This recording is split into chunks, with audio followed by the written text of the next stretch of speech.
Halo rekan konteks, kembali berjumpa dengan aku, Dea, your sweetest person. Berbicara mengenai cuaca ekstrim seperti sekarang, di masa kondisi seringkali tak terduga, maka jelas peralatan dan pakaian yang multifungsi diperlukan untuk menghadapinya. Dari sejumlah nama penyedia peralatan dan kebutuhan pakaian luar ruang yang terkenal, yang produk-produknya dibuat begitu memadai untuk menghadapi segala kondisi ekstrim, terdapatlah sebuah nama yang tak asing lagi di telinga kita, The North Face.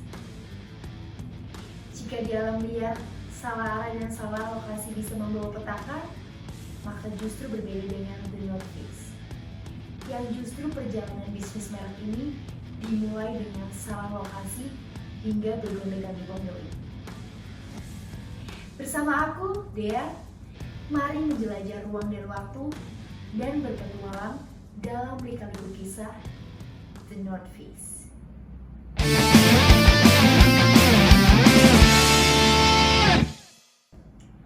Sejarah The North Face bermula di era awal 1960-an.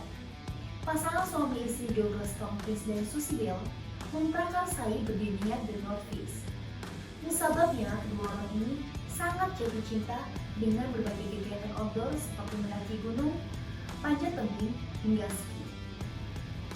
Kecintaan inilah yang membuat mereka berdua pada tahun 1966 nekat meminjam uang sebesar 5.000 US dollar untuk mendirikan toko penjualan produk-produk outdoor dengan kualitas terbaik. Uniknya, toko pertama ini justru berada di daerah pantai, daerah yang jauh dari tempat melakukan kegiatan outdoor favorit mereka, yakni di pegunungan. Toko pertama Tompkins dan Bell terletak di daerah North Beach, San Francisco pada 26 Oktober 1966. Keunikan toko ini tidak berhenti sampai di situ. Saat acara pembukaan, yang hadir di toko ini berasal dari berbagai macam golongan, mulai dari pecinta kegiatan outdoor, orang-orang kampung yang memakai jas rapi, hingga para anggota klub terkenal Hells Angels. Pembukaan toko kecil ini juga mengundang salah satu band rock terkenal di masa itu, yaitu Grateful Dead. Tompkins dan Bell memilih The North Face sebagai nama toko tersebut. Nama ini terinspirasi dari medan berat yang hampir selalu terdapat pada sisi bagian utara dari gunung yang sangat ekstrim dan menantang. Jonathan Franklin dalam buku A Wild Idea menulis bahwa Tompkins menyatakan sisi selatan adalah sisi yang paling sering didaki sehingga salibnya lebih lembut dan sinar matahari membuatnya lebih hangat. Saya memilih sisi yang lebih sulit, sisi yang lebih keras, dan sedingin es. The North Face atau sisi utara adalah tantangan yang lebih sulit dan menantang. Saya mengambil jalan hidup itu, ujar Tompkins menjawab pertanyaan Franklin di buku tersebut. Dia adalah seorang pemuda lulusan MBA dari Stanford University. Dari hasil penjualan itu, Tompkins dan Bell membuat jenama baru berlabel Esprit yang di kemudian hari juga menjadi jenama populer di dunia. Di tangan klub, The North Face pindah ke area yang lebih relevan, yaitu di Berkeley, San Francisco. Pada masa ini, The North Face mulai membuat produk sendiri. Produk pertama di tahun 1969 itu adalah backpack dengan frame internal dan jaket yang diberi nama Sierra Parka. Pada masa ini pula, The North Face mulai mensponsori berbagai ekspedisi ekstrim ke pelosok dunia yang paling terpencil. Bahkan ada beberapa tempat yang belum tersentuh. Dari sini muncullah tagline Never Stops Exploring. Logo The North Face yang ikonik sendiri baru muncul di tahun 1971. Desainer logo ini adalah David Alcorn yang terinspirasi dari tebing Half Dome. Tebing ini merupakan Mekahnya para pemanjat tebing dunia yang terletak di Taman Yosemite, California. Sejak saat itu, The North Face terus berkembang. Mereka merilis berbagai macam jenis peralatan dan pakaian outdoor seperti sleeping bag dan rain parka. Produk yang paling inovatif adalah tenda yang diberi nama Oval Intention. Ini adalah sebuah tenda dengan tiang-tiang berbahan aluminium yang saling menyilang sehingga lebih kokoh. Tenda ini menjadi tempat para pendaki berlindung di saat cuaca buruk sekalipun. Pada tahun 1977, mereka memperkenalkan produk-produk outerwear yang menggunakan bahan kain Gore-Tex.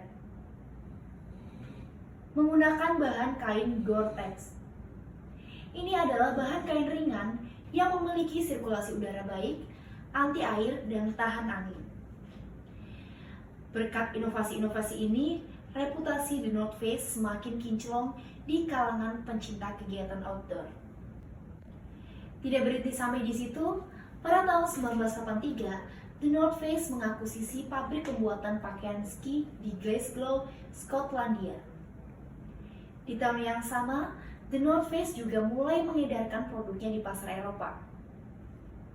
Ini terlihat karena setahun kemudian, Klopp sudah mempekerjakan 800 pegawai dan mengekspor produknya ke 22 negara.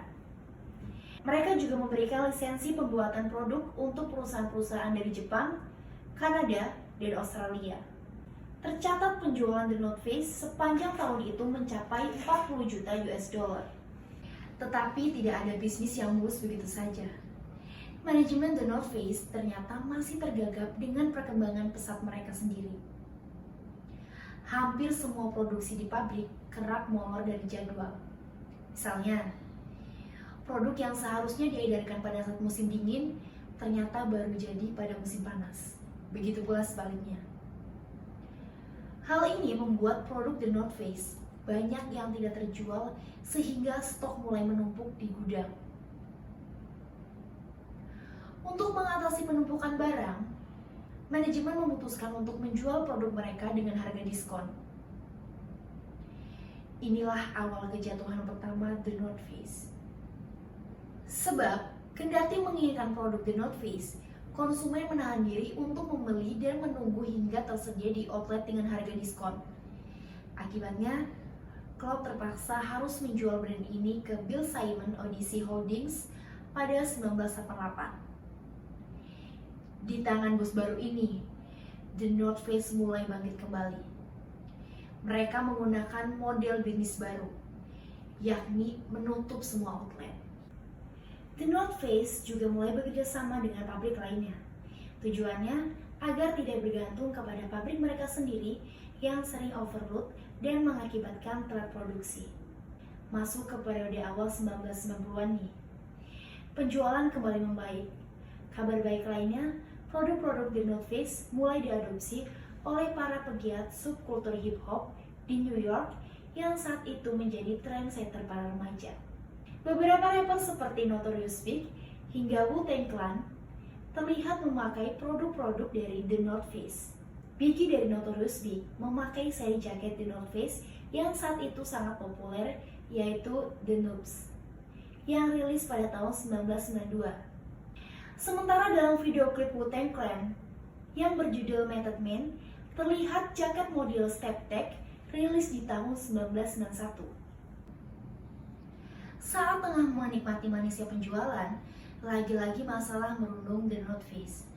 Pada tahun 1994, Bill Simon Odyssey Holdings bangkrut, sehingga nama ini harus dilelang. Pemenang lelang adalah konsorsium Whitney & Co., Kaysen, dan William McFarlane. Pada era ini, kepemimpinan pemilik ketiga ini, The North Face mulai memasuki pasar saham di tahun 1996. Tetapi 2 tahun kemudian, masalah muncul lagi. Perusahaan induk The North Face kembali bermasalah karena laporan keuangan perusahaan ternyata tidak sesuai. Hal ini membuat para pemegang saham marah besar dan melaporkan The North Face. Keadaan mulai memburuk saat para eksekutif satu persatu mulai mundur dari jabatannya. Akibatnya di tahun 1999, perusahaan mengalami kerugian hingga 105 juta US dollar. Sejarah The North Face pun terancam hilang selamanya. Untungnya di masa-masa sulit ini muncul korporasi besar VF Corporation. Di era pemilik keempat ini, The North Face mulai mengubah haluan. Brand ini mulai mengeluarkan produk-produk yang lebih nyaman digunakan untuk kehidupan sehari-hari tanpa meninggalkan kesan outdoor dan kualitas yang premium. Para penikmat fashion hingga pelaku subkultur streetwear menyambut baik perubahan ini. Bahkan penikmat high-end fashion seperti para selebritis terlihat bangga menggunakan produk-produk dari The North Face. Penyebabnya sederhana. Produk The North Face yang berkolaborasi dengan produk fashion lainnya mulai berlalu lalang di catwalk prestisius seperti Paris Fashion Week. Meski begitu, The North Face tidak pernah melupakan DNA aslinya. Mereka terus mengembangkan produk-produk outdoornya dan terus aktif di dunia maskulin tersebut. Bahkan pada 2006, mereka mensponsori Kit De Laurel saat menjadi orang pertama yang bermain ski di Gunung Everest. 2 tahun berikutnya, The North Face mensponsori Alex Honnold yang melakukan aksi gila yaitu free climbing di tebing yang menjadi inspirasi logo The North Face yaitu Half Dome. Pada 2019 lalu, The North Face mengumumkan teknologi terbarunya yang bernama Future Light. The North Face juga melakukan kolaborasi untuk menjangkau pasar yang lebih luas. Beberapa kolaborasi yang membentuk perhatian publik antara lain dengan para brand seperti Supreme, Gucci, dan Kazuki Koichi. Itulah kisah perjalanan bisnis The North Face yang ternyata mampu dihadapi sedemikian rupa. Persis seperti ragam produknya yang juga telah lama dipercaya mampu menemani para pegiat alam bebas untuk menghadapi aneka kondisi yang ekstrim.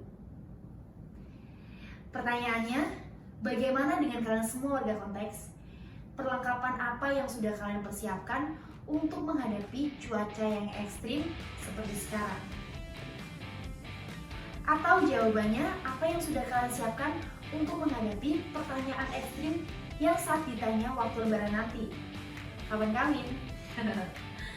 Sudahlah, yang jelas seperti The North Face yang siap dan terbukti mampu menghadapi aneka tantangan ekstrim dalam perjalanannya.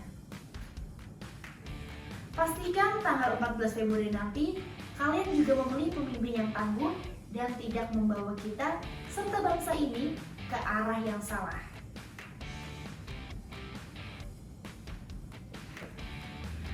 Nikmati terus program-program dari Contact First di IG, YouTube, dan tentu saja di konteks.co.id.